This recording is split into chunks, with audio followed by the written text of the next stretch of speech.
Hello student, how are you? Lavish classic 21 में आपका स्वागत है। मैं मुस्तकिम अहमद एक नए टॉपिक के साथ। देखिए, आज की जो क्लास है हमारी वो 12th बी के लिए है और साइंस ग्रुप है आपका यहाँ पर। तो देखिए, बोर्ड में जो ज्यादातर क्वेश्चन मालूम किया जाता है बोर्ड के लिए बहुत ही इंपॉर्टेंट क्वेश्चन है जो बोर्ड में ज्यादातर मालूम किया जाता है। देखिए, इसमें क्वेश्चन क्या है, वैद्युत द्विध्रुव आघूर्ण की परिभाषा दीजिए। तो इंग्लिश में इसे कहते हैं इलेक्ट्रिक डाइपोल मूवमेंट, यानी कि डेफिनेशन जो देनी है वो इलेक्ट्रिक डाइपोल मूवमेंट की पहले इसमें डेफिनेशन देनी है। देखिए, हमारे स्टूडेंट हिंदी मीडियम और इंग्लिश मीडियम दोनों के लिए है, दोनों की ही कंडीशन इसमें दोनों के लिए मैंने लागू की है इसमें।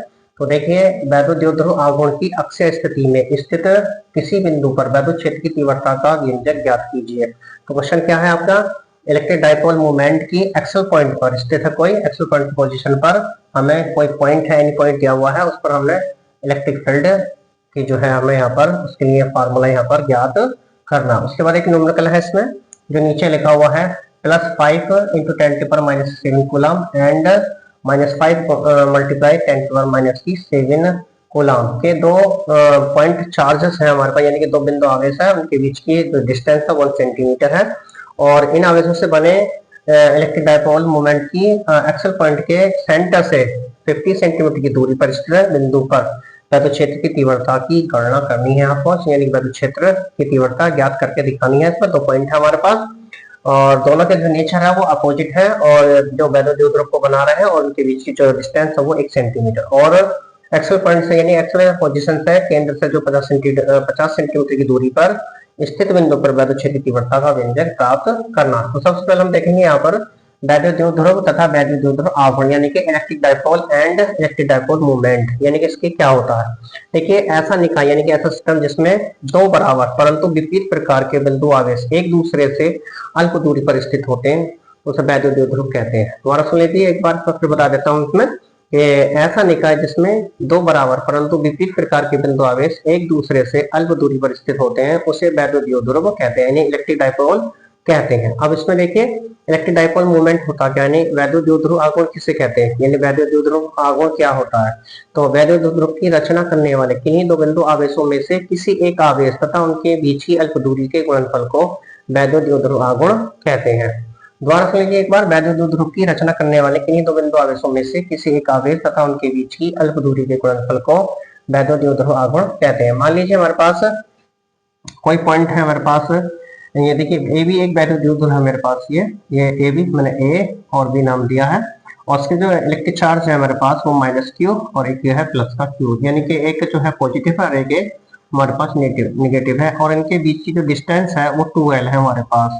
तो जो इसमें हमारे पास इलेक्ट्रिक डाइपोल मूवमेंट होगा, यानी कि वेक्टर p जो होगा इसको निकाल कर दिखाना आपको यहाँ पर। तो ये जो है हमारे पास जो एक p है इसने निकाला, तो क्या लिखना है इसमें, माना एक वैद्युत द्विध्रुव है जो -q + आवेशों से मिलकर बना है जिनके बीच की अल्प दूरी 2l है।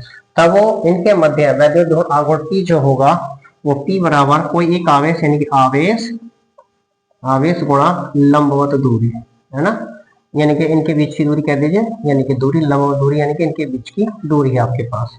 तो मेरे पास हो जाएगा p बराबर q गुणा 2l, यानी कि हो जाएगा p बराबर 2ql कूलम मीटर। ये इसका फार्मूला आ गया आपका, p बराबर 2ql। p क्या है यहाँ पर, इलेक्ट्रिक डाइपोल मूवमेंट है, q क्या है, इलेक्ट्रिक चार्ज है आपकी, और 2l क्या है, शॉर्ट डिस्टेंस है आपकी, अल्प की दूरी है हमारे पास यहाँ पर। तो ये था हमारे पास आज वैद्युत आघूर्ण की कंडीशन यहाँ पर थी। तो इसका यह है एक सदिश राशि है और इसका जो मात्रा कैसे मात्रा कूलम मीटर है और बीमा सूत्र की बात करें तो इसकी बीमा होती है LTA, ये इसकी बीमा है इसकी, यानी कि डायमेंशन है आपकी, इक्वेशन है आपकी, थी मालूम कर लिया जाता है। अब यहाँ पर जो क्वेश्चन है वो है वैद्युत द्विध्रुव की अक्षीय स्थिति में कह रहे हैं आपसे। तो वैद्युत द्विध्रुव की अक्षीय स्थिति में अब मान लीजिए ये मेरे पास ये भी एक वैद्युत द्विध्रुव है आपका, ये मान लीजिए यहाँ पर ये हमने एक वैद्युत द्विध्रुव बना लिया है।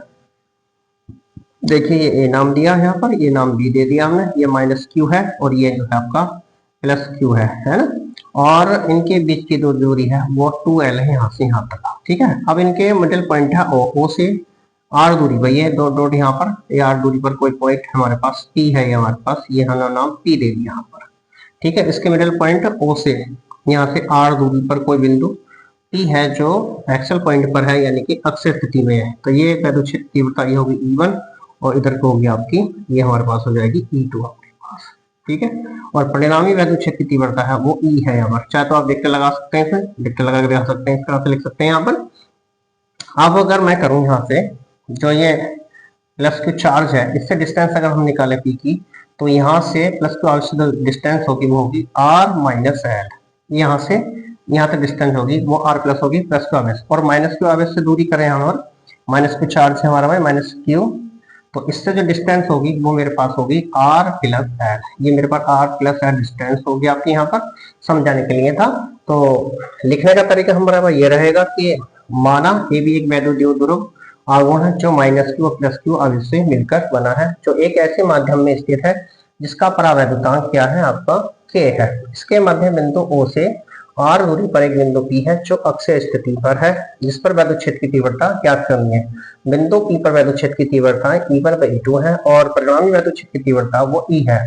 प्लस क्यू आवेश से बिंदु पी की दूरी आर माइनस एल तथा माइनस क्यू आवेश से दूरी आर प्लस एल है। तब लिखेंगे प्लस क्यू आवेश के कारण, है ना, प्लस क्यू आवेश के कारण, प्लस क्यू आवेश के कारण बिंदु पी पर वैद्युत क्षेत्र की तीव्रता हो, बिंदु पी पर वैद्युत क्षेत्र की तीव्रता होगी E1। E1 बराबर हो जाएगा 1/4 पाई एप्सिलॉन नॉट के इंटू क्यू बटे आर माइनस एल का होल स्क्वायर। इसी प्रकार माइनस क्यू आवेश के कारण वैद्युत क्षेत्र की तीव्रता निकालेंगे, वो हो जाएगी E2। E2 बराबर हो जाएगा 1/4 पाई एप्सिलॉन नॉट के इंटू क्यू बटे आर प्लस एल का होल स्क्वायर। ये माइनस क्यू आवेश के कारण निकल गई, प्लस क्यू आवेश के कारण हमारी E1 हो गई, माइनस क्यू आवेश के कारण हो जाएगी E2 आपके यहाँ पर। ठीक है। अब बिंदु पी पर जो वैद्युत क्षेत्र की तीव्रता का जो सदिश योग है वो जो होता है हमारे पास सदिश योग होता है वेक्टर ई बराबर vector E1 plus vector E2 होता है हमारे पास। बट लेकिन क्या है, वैद्युत क्षेत्र की तीव्रताएं बराबर है लेकिन उनकी दिशा विपरीत है। विपरीत होने के कारण हम लिख सकते हैं वैद्युत क्षेत्र की तीव्रता का जो परिणाम होगा वो E बराबर होगा आपका E1 माइनस E2। क्यों, दोनों की डायरेक्शन जो है अपोजिट है। अब इसमें जो है E1 E2 की डायरेक्शन है, तो इसका हम जो निकाल सकते हैं E1 माइनस E2। अब E1 और E2 की वैल्यू यहाँ पर रख देंगे, तो E का मान है 1/4 पाई एप्सिलॉन नॉट के इंटू क्यू बटे आर माइनस एल का whole square minus 1/4 pi epsilon not के इंटू क्यू बटे आर प्लस एल का होल स्क्वायर। ये मेरे पास जो है E1 E2 की दोनों की वैल्यू यहाँ पर रख दी मैंने। E1 की वैल्यू थी हमारे पास 1/4 पाई एप्सिलॉन नॉट के क्यू बटे आर माइनस एल का होल स्क्वायर, और E2 की वैल्यू थी हमारे पास 1/4 पाई एप्सिलॉन नॉट के क्यू बटे आर प्लस एल का होल स्क्वायर। अब इसमें से जो है क्यू बटे 4 पाई एप्सिलॉन नॉट के कॉमन लेंगे, अंदर बचेगा 1/r माइनस एल का whole square minus 1/r plus L का होल स्क्वायर। ये मेरे पास बचा। अब यहाँ पर दोनों है, दो ब्रैकेट है, आर माइनस एल का होल स्क्वायर और यहाँ है आर प्लस एल का होल स्क्वायर। यहाँ पर है ए माइनस बी का होल स्क्वायर और यहाँ बना है आपका आर प्लस एल का होल स्क्वायर। अब ये कंडीशन हमारा जब यहाँ बनेगी तो अब यहाँ पर जो है क्यू बटे 4 पाई एप्सिलॉन नॉट कॉमन लिया है यहाँ पर, तो ये हो जाएगा आपका क्यू बटे 4 पाई एप्सिलॉन नॉट के और इंटू ये एलसीएम हो जाएगा आपका आर माइनस एल का whole square into R plus L का होल स्क्वायर। तो यहाँ चला जाएगा आर प्लस एल का होल स्क्वायर माइनस हो जाएगा आर माइनस एल का होल स्क्वायर। डायरेक्ट सी बात है, छोटी डेफिनेट जब इससे हम भाग करेंगे तो ये वाली ब्रैकेट कट जाएगी, ये बचेगी, ये इधर आ जाएगी। इस वाली से भाग करेंगे तो ये वाली कैंसिल होगी, ये बचेगी। यानी क्रॉस मल्टीप्लाई इसकी गुणा इसमें कर दो, इसकी इधर कर दीजिए, एलसीएम लेने के बाद ये हो जाता। अब यहाँ पर जो है दोनों का फार्मूला खुलेगा यहाँ पर क्यू बटे 4 पाई एप्सिलॉन नॉट के कॉमन हुआ आपका, ये हो जाएगा R square plus L square plus 2RL minus R square minus L square plus 2RL। दोनों ब्रैकेट खोल दी मैंने, ये हो जाएगा R square minus L square का होल स्क्वायर। ठीक है, ये माइनस का है, ये प्लस का कैंसिल हुआ, ये माइनस का ये प्लस का कैंसिल हो गया आपका। तो 2RL और 2RL कितना हो गया, 4RL हो जाएगा। तो ये हो जाएगा क्यू बटे 4 पाई एप्सिलॉन नॉट के इंटू 4RL बटे R square minus L square का होल स्क्वायर। ये मेरे पास बचेगा, इसको अंदर ले जाएंगे और इसको दो भागों में डिवाइड कर लेंगे, यहाँ पे एक 2R हो जाएगा और एक 2QL हो जाएगा। तो ये हो जाएगा 1/4 पाई एप्सिलॉन नॉट के इंटू क्या हो जाएगा यहाँ पर 2QL इंटू 2R, इसे ऐसे कर लेंगे और ये R square minus L square का होल स्क्वायर ऐसे चलेगा। बट आप जानते हैं बट 2QL इक्वल टू होता पी क्या है, इलेक्ट्रिक डाइपोल मोमेंट है। तो ये हो जाएगा equal to 1/4 pi epsilon not के इंटू P गुणा 2R बटे क्या हो जाएगा R square minus L square का होल स्क्वायर, ये बचेगा आपका। बट हमारे पास जो R जो है वो L के मुताबिक बड़ा है, यानी कि R ग्रेटर देन L, यानी कि R का जो मान L की तुलना में बड़ा है, इसलिए आर स्क्वायर जो होगा वो आर स्क्वायर की तुलना में और भी बड़ा होगा, अधिक बड़ा होगा, तो R square greater than L square कर लेंगे इसमें। इसलिए आर स्क्वायर की तुलना में एल स्क्वायर को हम यहाँ पर नगण्य मान सकते हैं, यानी कि इसको छोड़ देंगे। तो इसलिए मेरे पास क्या हो जाएगा, ई बराबर हो जाएगा 1/4 पाई एप्सिलॉन नॉट के इंटू 2 पी आर बटे आर स्क्वायर का स्क्वायर हो जाएगा आपका। तो ये मेरे पास होगी यहाँ पर वैल्यू ई बराबर 1/4 पाई एप्सिलॉन नॉट के इंटू 2 पी आर बटे आर की पावर 4, इससे कैंसिल हुआ, ये बचा आपका।